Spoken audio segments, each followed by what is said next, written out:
नमस्कार छात्रों, मैं अब्दुल हबीब आपके अपने चैनल प्रगति कैरियर इंस्टीट्यूट में एक बार फिर हाजिर हूँ आपके एग्ज़ाम की तैयारी को लेकर। आज का हमारा टॉपिक है वेद।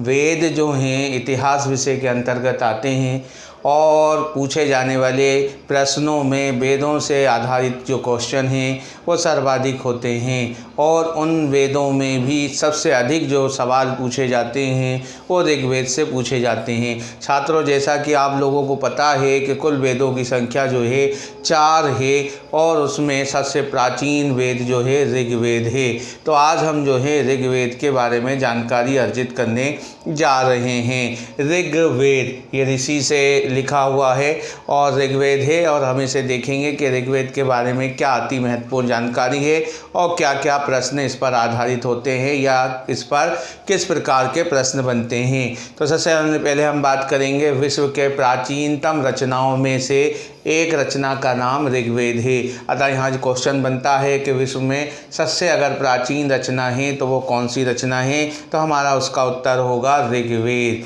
अर्थात विश्व की प्राचीनतम रचनाओं में जो रचना है उसे ऋग्वेद कहा गया है। ये जो ऋग्वेद है ये ऋचाओं पर आधारित है, अर्थात इसमें जो है मंत्र दिए गए हैं।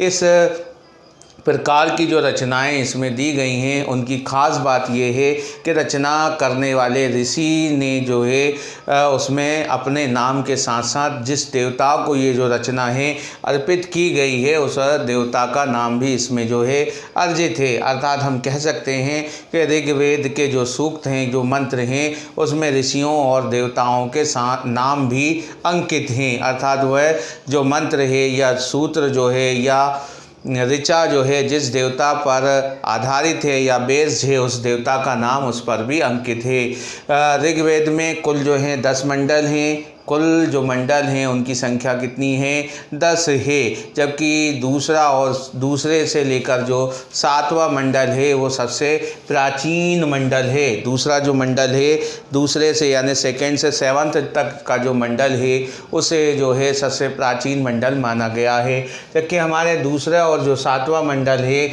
उसे गोत्र मंडल, ऋषि मंडल या वंश मंडल भी कहा गया है। जैसा कि आप लोगों को पता है हिंदू रीति रिवाज में गोत्र का मुख्य महत्व है, यानी वो अति महत्वपूर्ण विषय है। अतः हम कह सकते हैं कि जो ऋग्वेद है उसके दूसरे से जो 7वां मंडल है उसे गोत्र मंडल, वंश मंडल या ऋषि मंडल भी कहा गया है।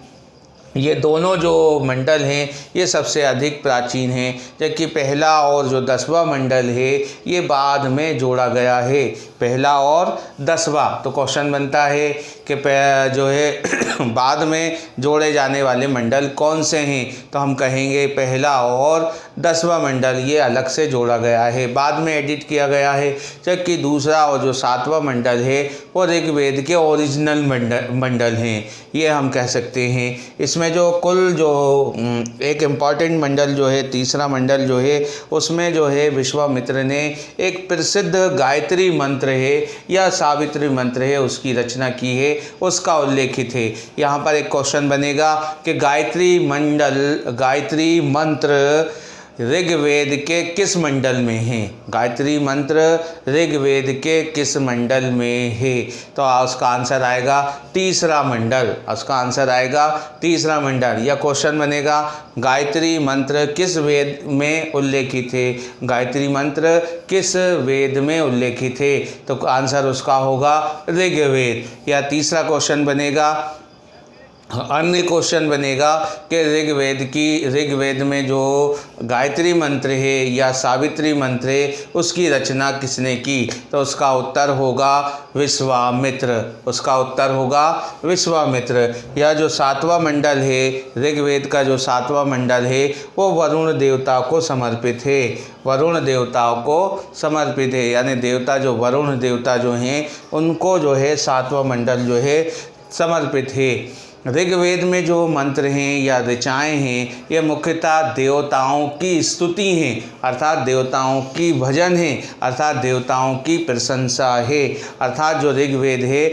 जितने भी भजन हैं या स्तुतियाँ हैं वो सब जो हैं ऋग्वेद में उल्लेखित हैं। आरंभ में ऋग्वेद में जो कुल ऋचाएँ थीं उनकी संख्या 10,552 थी, लेकिन हम उन्हें राउंड फिगर में 10,600 कहेंगे। कितनी थी? 10,552, लेकिन हम उन्हें राउंड फिगर में 10,600 कहेंगे।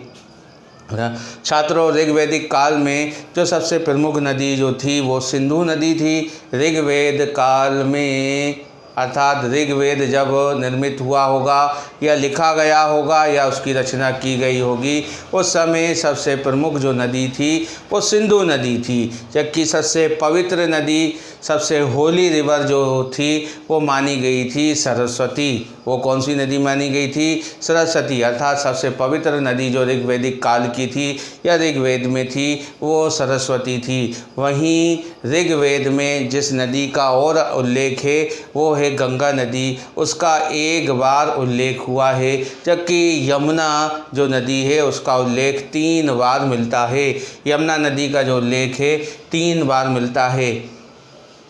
संभवतः हमारा जो ऋग्वेद है ये सप्त सैंधव प्रदेश में इसकी रचना हुई होगी। सप्त सैंधव जो प्रदेश है उसमें उसकी रचना मानी जाती है उसकी जो है रचना मानी जाती है। इसका जो रचना काल है वो 1500 ईस्वी यानी ईसा पूर्व से लेकर 1000 ईसा पूर्व माना गया है। इसमें जो है जो रचना काल जो माना गया है वो 1500 BC से 1000 BC माना गया है।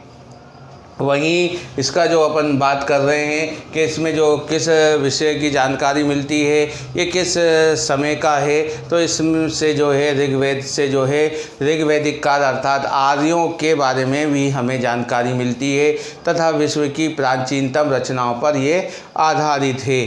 तो ये मैंने आपको ऋग्वेद के बारे में कुछ जानकारी दी। आप याद रखिए, मैं हमेशा आप लोगों को कहता रहता हूँ कि ख्वाब आपके हैं पूरा भी तुम ही करोगे, ख्वाब आपके हैं पूरा भी तुम ही करोगे, न समय साथ होगा न लोग साथ देंगे। क्या होगा? न समय साथ होगा न लोग साथ देंगे। आपको अकेले ही चलना है, क्योंकि ये ख्वाब आपने देखा है, नौकरी प्राप्त करने का ख्वाब आपने देखा है।